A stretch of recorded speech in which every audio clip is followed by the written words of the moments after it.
Welcome back to Aussie Roots. Today, we're taking a look at Jerusalem artichokes, also known as sunchokes. The funny thing is that they're neither from Jerusalem, nor are they artichokes. They're actually from North America and got their name from a twist in translation.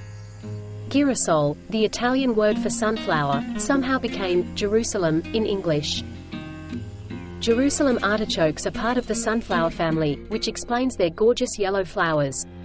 They're a versatile, hardy plant flourishing even in Queensland's climate, making them a garden favorite. These plants aren't just for eating. They grow up to 3 meters tall and double as a summer windbreak. What I really like about them is how they come back year after year with almost no work involved at all. They grow easily in various climates, thriving in temperate areas and adapting well to warmer, humid conditions like Queensland's.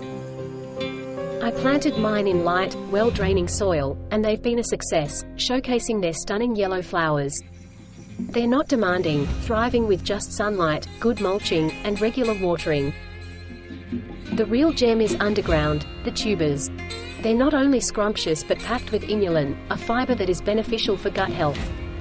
Plus, they have a low glycemic index, ideal for anyone keeping an eye on their blood sugar levels. It is recommended that you pinch off the flowers to boost tuber production. I have never done this because I enjoy the flowers too much.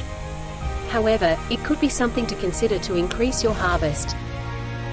Beyond their culinary use, Jerusalem artichokes offer garden benefits like acting as a windbreak and providing animal forage. Their vibrant yellow flowers add a burst of color to the garden, and they are fantastic for attracting beneficial insects.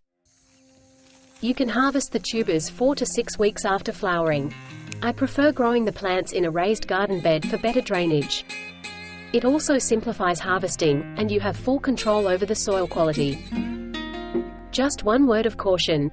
Any little piece of tuber left behind in the soil can reshoot, which means they have the potential to become weedy, especially in temperate climates. Grow them in pots to keep them contained if this is an issue. In the kitchen, their nutty, sweet taste shines in soups, roasts, or even raw. You can boil them, bake them, or grate them raw into a salad. They do everything a potato does, and more.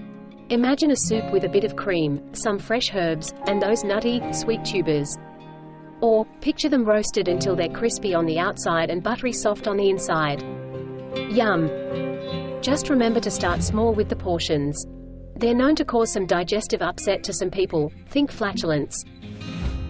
So there you have it. Jerusalem artichokes. Easy to grow, a joy to cook with, and a beautiful sight in any garden. Give them a go, and watch your garden and your meals come alive. Thanks so much for joining me today. I look forward to seeing you in the next video. Happy gardening!